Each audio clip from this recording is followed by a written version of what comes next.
Nick Saban versus Jimbo Fisher. This is awesome. I love it. And I'm not entirely sure why it's happening. But just in case you live under a rock and you haven't seen this, Nick Saban at basically a booster event, kind of a caravan type situation there for some Bama boosters, said, quote, A&M bought every player on their team, made a deal for name, image, and likeness.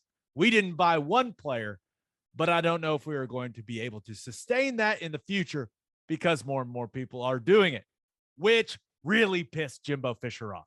He called a press conference, slept on it, called a press conference for the next morning, had time to gather his thoughts, where he called Nick Saban despicable.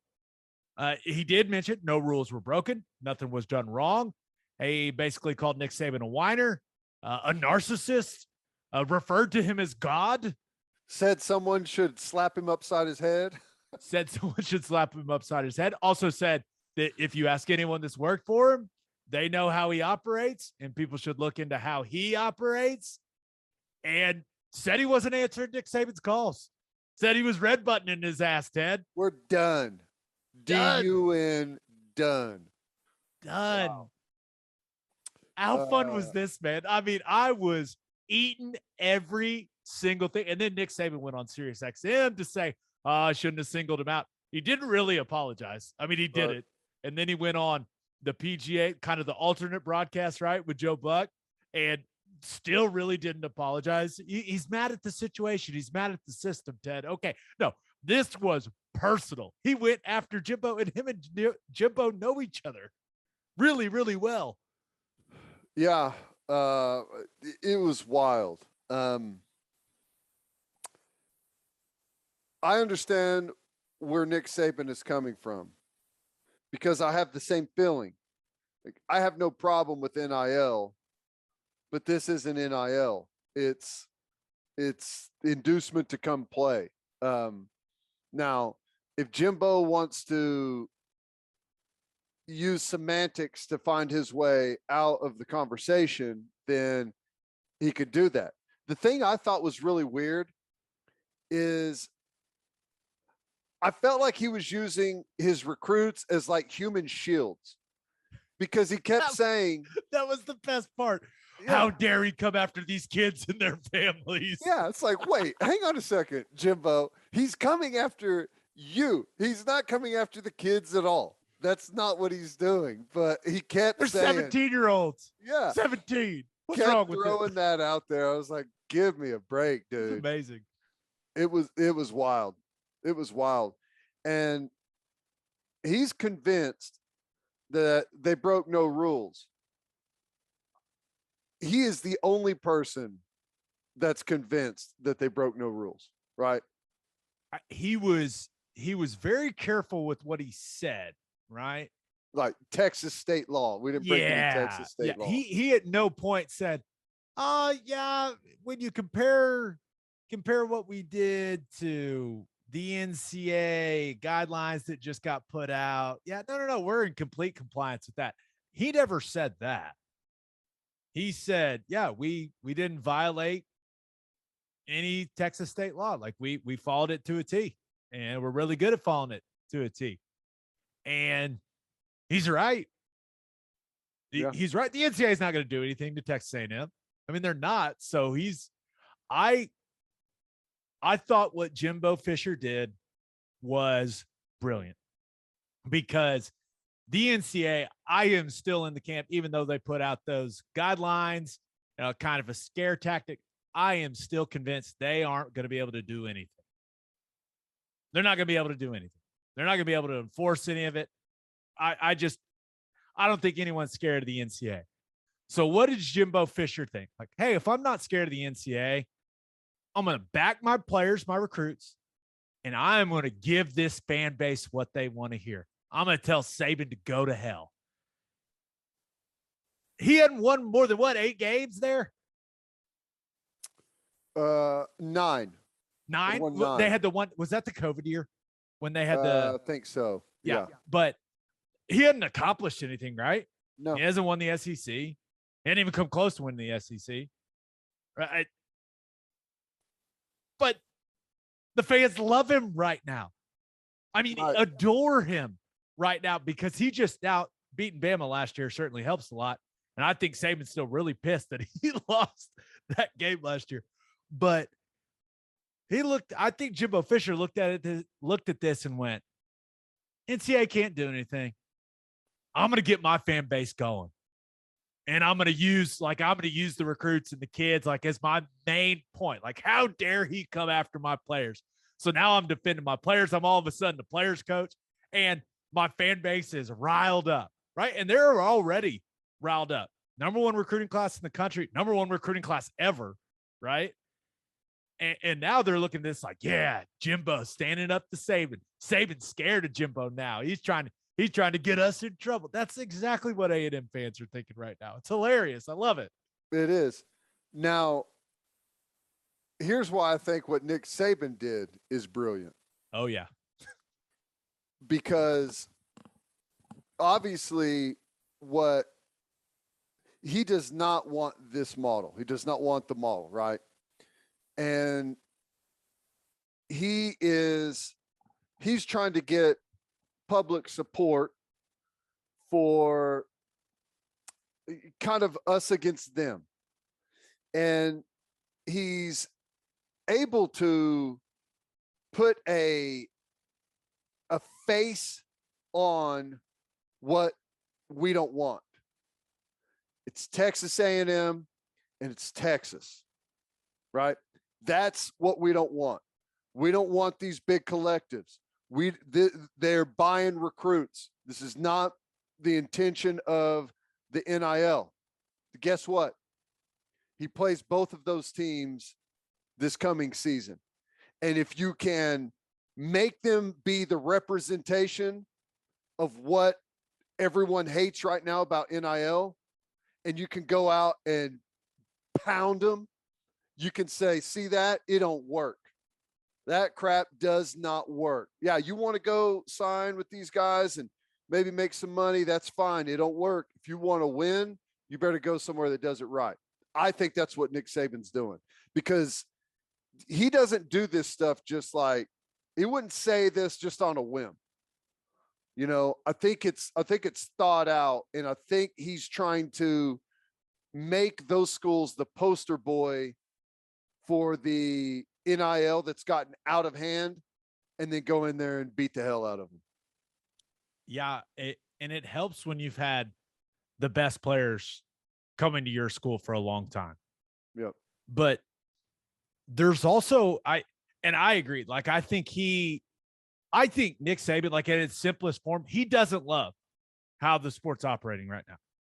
Now, some people viewed that as him because remember, he said all this stuff in a room full of Bama boosters, right?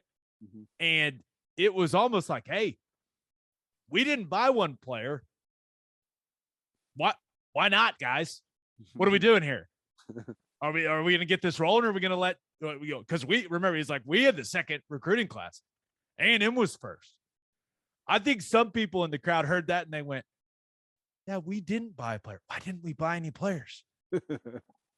We should have bought more players. We would have been number one. So there's part of me that thinks, and that's like the Jedi mind trick of Saban, right? And I think a lot of people saw that, but I think he really just doesn't like how the system's operating.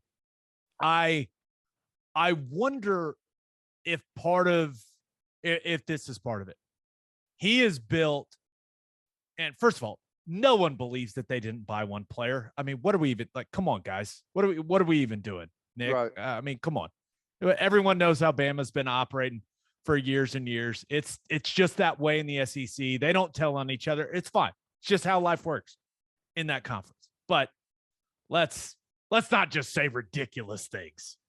I know you're the best ever, coach, but come on now. Let's be real. But I wonder if part of him is pissed. Like he's built such a juggernaut there in Tuscaloosa, right? And he's done it over years and years and developing guys. And now he's got this system where it's like, you go there to go be a first round pick, right? And guys they will suffer through that system because of the reward on the other side. And now that system he's built, and like that built-in advantage that they have now because they've just been turning out so many NFL guys, that feels like it's being threatened by the way that the new system operates, right? Where, they were getting all of these players. They weren't getting all the best players, but they were getting a whole lot of them. And now some of them can be influenced to go to A&M. Some can be influenced to go to Georgia. I mean, the NIL money, like the built-in advantage of him just saying, hey, do you want to play in the NFL? Come to Bama. Right? Come be, look, hey, all of these guys have done it. Now that I feel like that advantage with NIL money has been, maybe I'm being a little too dramatic, but I feel like I think you're right. It's dwindling a little bit. Well, it's a threat to it. Right. That's why I'm saying that he has pointed to A&M and said, look, everybody, that's the bad way. And he's going to try and score 100 points on him this year. And then all of those guys in that recruiting class that went to A&M instead of Bama or wherever else they may have gone are going to look at each other walking in to the locker room after the game and say, did we make the right choice? Did we come to the right school? Is this really what we signed up for? Is this how it's going to be? That's what I think he's doing. On top of all the other things too, remember whenever everyone started playing offense the way that they are now in college football, he said specifically, are we sure this is what we want? Are you sure this is the route that we want to take the game? If it is, okay, fine. And that's whenever they change the way that they recruit. And that's why their offense has been as good as it has been in recent years, is because he said, okay, fine. If that's what's going to happen, we're going to do it too. And they've been damn near unstoppable. He also casually mentioned that players from their team made $3 million in NIL last year. Right. He just worked that in there. Yeah, everyone's hearing these guys go back and forth, right? Jimbo Fisher and Nick Saban, they both make just unbelievable amount of money. And I'm over here like, wait, did he say 3 million for those players? What? But yeah, it was incredibly entertaining. The content gods, they continue to smile upon us. Well, I was hoping they were really going to smile on us. When Jimbo started saying, you go look into how he operates, I was like, please, Jimbo, please confirm that you guys spied on Oklahoma at the 2003 Sugar Bowl. Please confirm it. That's what we want to know. Everyone wants to know. Give us the content. It'd be great. If he would have come out and said that, would you have been okay? Would it make you feel better? No. Okay. I don't give a shit if they stood on the sideline and watched our practices. There's no way they still shouldn't have beat us. I love that about you. Never change, man. I just want the content. I just let Ted get riled up a little bit and be like, oh yeah, but we still should have beat him. By the way, this is not over. I know everyone's talking about October 8th. And by the way, that is going to be an incredible day of college football. It is. OU, Texas, and Bama A&M. Oh my God. I guess it was on the same day last year too, wasn't it? That's the day they beat them. Yeah. So I think a lot of college football fans are circling that date. Oh, but this isn't over. These guys have to be in the same room a couple different times coming up here over the next few weeks. So that should be very entertaining. Sign me up for it.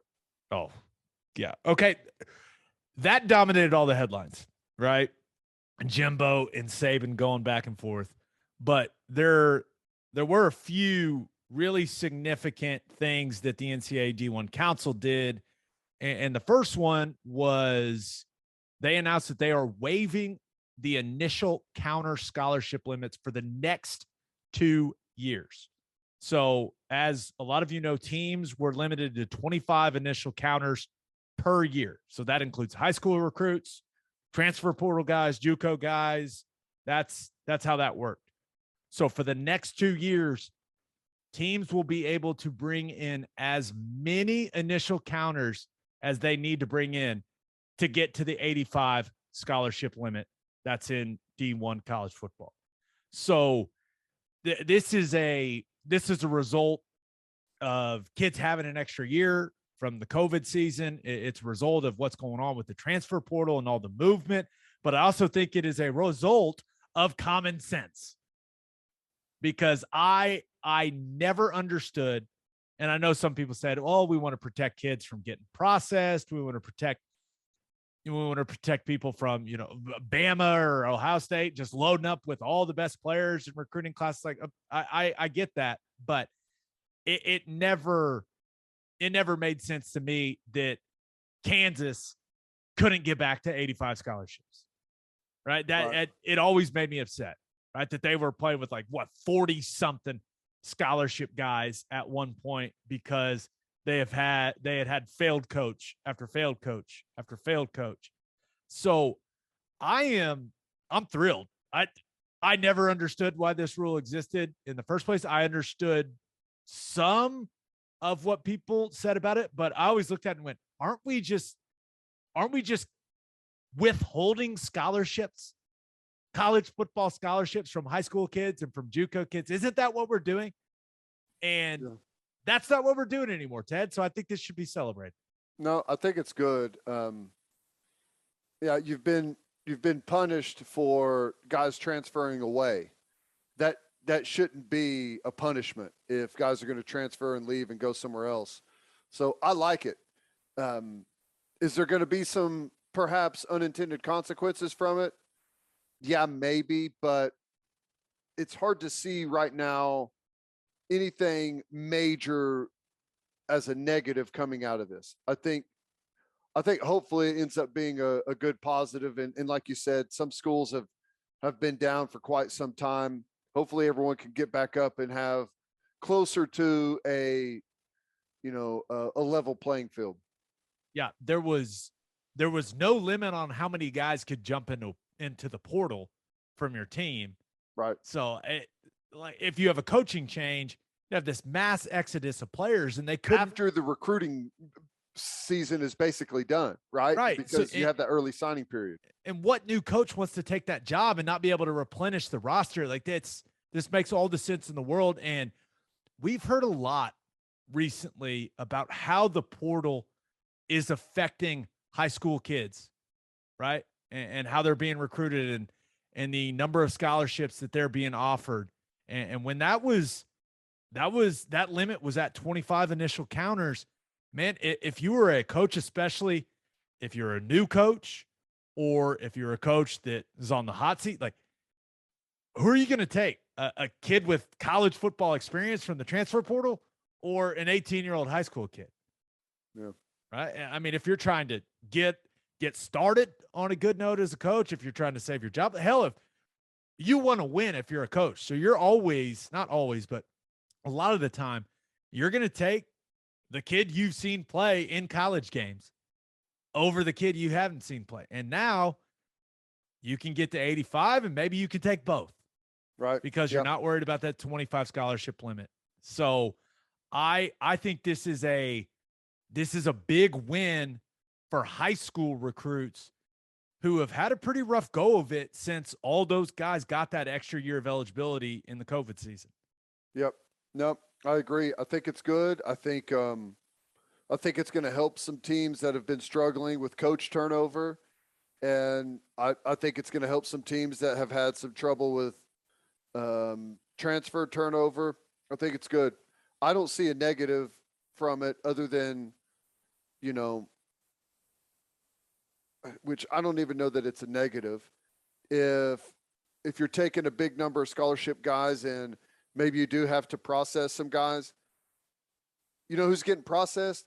It's not the guys that are doing everything right. It's not the guys that are making grades and working hard and showing up to practice and doing what they're supposed to every day, hitting the weight room hard, trying to progress. Those aren't the guys that get processed. The guys that get processed are the guys that you constantly have to fight to keep their grades up, to get to meetings, to do the things that they're supposed to do. So, in my opinion, that's kind of what you get. If you don't want to get processed, do the right things. Do the Coaches, right things. even if you don't make a ton of plays, there are still such things as locker room guys and culture guys. If you're a guy that does everything the right way, coach isn't want to get rid of you. He isn't going to want to get rid of you, even if you're not making a ton of plays for him on the field. Right? Most of the guys on the team aren't making plays. There's 100 guys in there. Some teams have more than that. And, you know, you've only got 11 starters, offensive, defense. Some guys rotate in. There's not a whole bunch of guys out there that are, you know, you don't see 50, 60 guys playing on a Saturday. That's not what happens. Most guys they're scout team guys. They're backups. They're, you know, special teams guys. It's, you know, it's a big group and you've got to find your role. A message to any college football player that feels like he could be in the danger of being processed. Don't be a huge pain in the ass for the coaching staff and you'll be fine. Yeah. Be somebody that they're happy to see every day because your grades are taken care of, because the strength staff has said that you're showing up and working your tail off in workouts, because you're listening in meetings, you're taking care of your film and you know your playbook. And whenever you're standing there and someone goes down and you have to jog out there, you're not lost. You know what to do. You'll never get kicked off of a team for that. Free advice.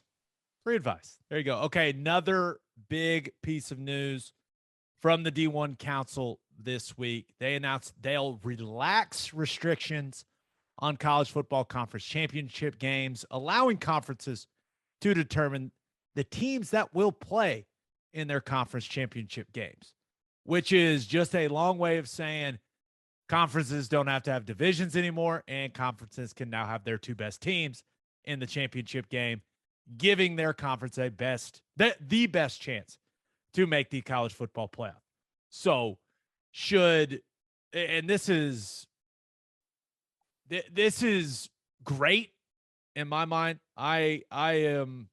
I'm all for every conference in college football having the two best teams play for the conference title. I want to see the best teams play, right?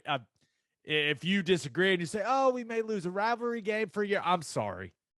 I want to see the best teams in college football play each other for conference titles. And this rule change, it should result in teams not going 4 years without playing a team in their conference, right? That's just silly. Shouldn't happen. So this helps you keep the schedule a little fresher. I think it helps you keep the fan base a little more excited about the schedule. The players are going to love this, right? Because it's fun to play new teams. It's fun to switch it up a little bit every year. So I love it, man. I love it. I love it as long as it's not used as the opposite of what we hope. I hope it's not used by the SEC to avoid the top teams playing each other. And like with the pod system, I hope it's done properly, because I don't know. I guess as long as we know how they're going to define who the two best teams are, I think we'll be okay. But like, for example, my feeling is that the SEC would just say, okay, Alabama and Georgia are two best teams. Well, let's totally make sure that they never play each other ever during the regular season, so they can always play in the SEC championship game. That's my worry. I don't think that's going to happen. I think that, especially now, Greg Sankey did come out. The SEC already does it to some degree. Right. He already came out and he said, hey, we're going to take our time on making a decision about how the SEC is going to look when OU and Texas arrive. So, I mean, those discussions have been happening, right? And they're going to land on a system that it's going to make a lot of people happy. It's going to make a lot of people upset, right? There's no perfect system. And that's the thing to remember. Like, there isn't one. But I I don't think the fans are going to stand for that anymore, right? If there's no divisions, like, and we've talked about this so much with OU, it's like fans want to see good games, man. So Greg Sankey, I don't think he is worried at all about an SEC team going to the college football playoff, no matter what format. So might as well play a badass regular season schedule that helps the SEC dominate college football headlines even more. You know what I mean? I think that's going to be. That. I hope that's how they do it. He's coming for CFB domination in my mind. I think that's what Greg Sankey's goal. I don't think he's scared about the best teams in the SEC playing each other in the regular season at all anymore. I hope so. I hope that's the case. If so, sign me up. Yeah. You gotta look and just think that the people are going to do the right thing. They're going to do the best thing for the sport. Ted, all these people in college football, they're great at working together. You know that. Come on, man. Okay. That's where that's the real problem, is that they'll do the right thing. Okay. I'm putting my trust in their hands, Gabe. Yeah. Pac-12 wasted no time announcing they're scrapping divisions in 2022.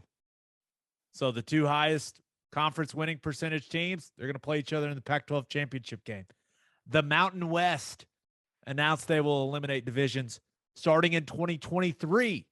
And I thought this gave me a good chuckle, right? In the Mountain West press release, it cited that it will give them the best position to get a team in the college football playoff. I mean, okay, guys, really? Okay.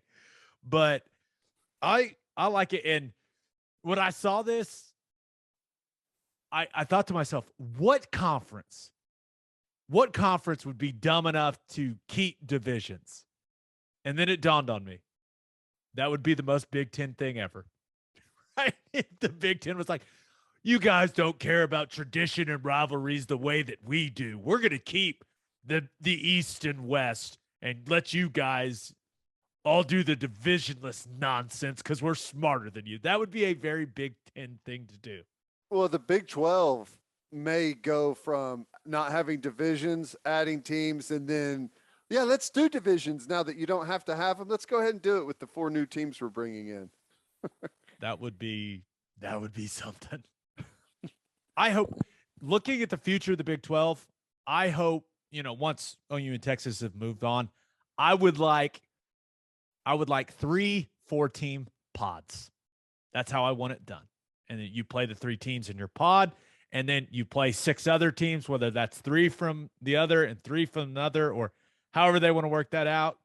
But it would be very easy and very clean that way in my mind. And you don't go more than 2 years in a row without playing a team. So don't go more than 1 year in a row without. So like you never go 2 straight years without playing a team. It's the easiest way to do it in my head. Well, I think the same thing about when we go to the SEC. There should be 4 4-team pods. And I think every 4 years, if you do it, schedule it right, you'll play everyone in the conference. And that's how you should do it. Every player that's run through their 4 years should play everyone.